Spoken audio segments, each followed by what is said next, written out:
Walden ou La vie dans les bois de Henry David Thoreau. Chapitre économie, 5e extrait.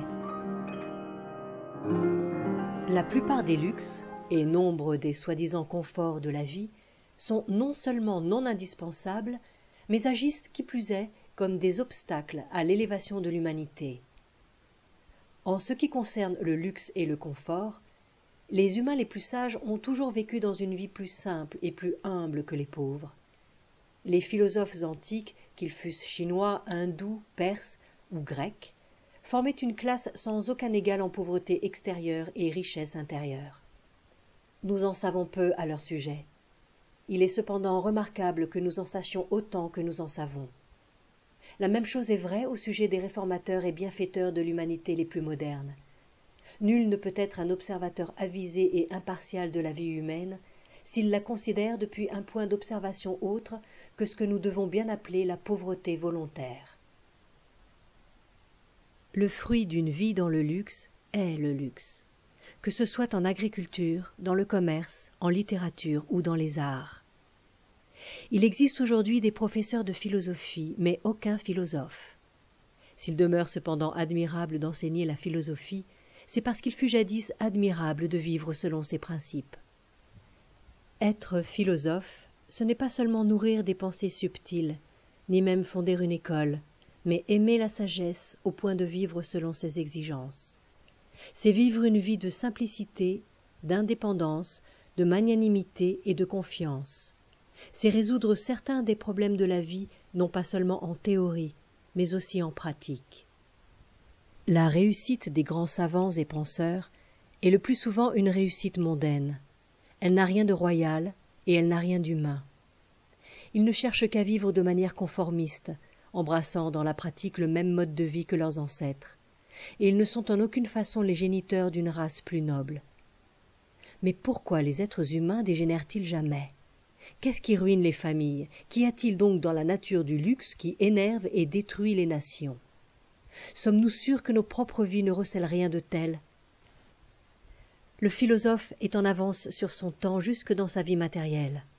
Il ne se nourrit, ne s'abrite, ne se vête et ne se chauffe comme ses contemporains. Comment pourrait-on être philosophe et ne point entretenir sa chaleur vitale par de meilleures méthodes que les autres humains? Lorsqu'un être se chauffe par les diverses manières que j'ai évoquées, que peut-il vouloir d'autre? Certainement pas davantage de chaleur du même type. Une nourriture plus copieuse et plus riche, une maison plus vaste et d'une splendeur encore plus ostensible, des vêtements plus fins et plus variés, des feux perpétuels plus nombreux et plus chauds, et ainsi de suite. Une fois qu'il a obtenu ce qu'il lui faut pour couvrir ses besoins vitaux, un autre choix s'ouvre à lui que celui qui consiste à obtenir des choses superflues. Ce choix, c'est de s'aventurer maintenant dans la vie, car c'est de ce moment-là que commence sa vacance du labeur le plus humble. Le sol, semble-t-il, convient à la semence, car elle a poussé ses radicelles vers le bas et peut désormais élancer ses pousses vers le haut, en toute confiance.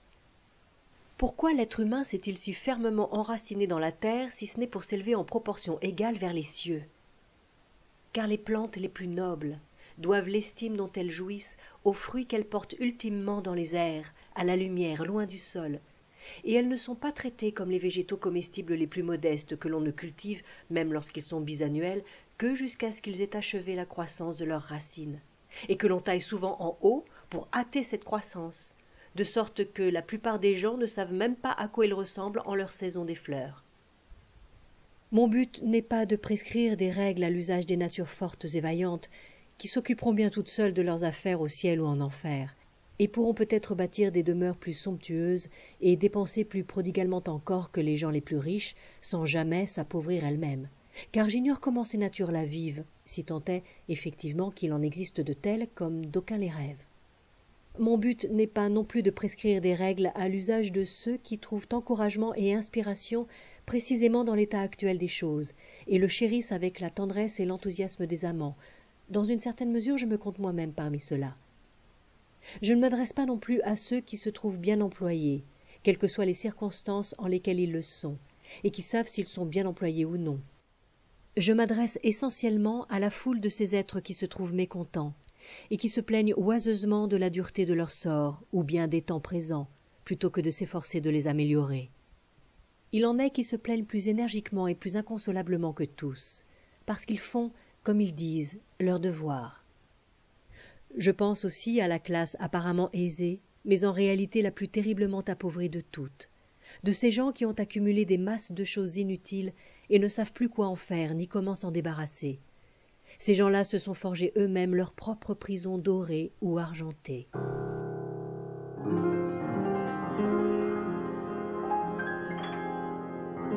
À demain pour un autre passage de Walden ou La vie dans les bois.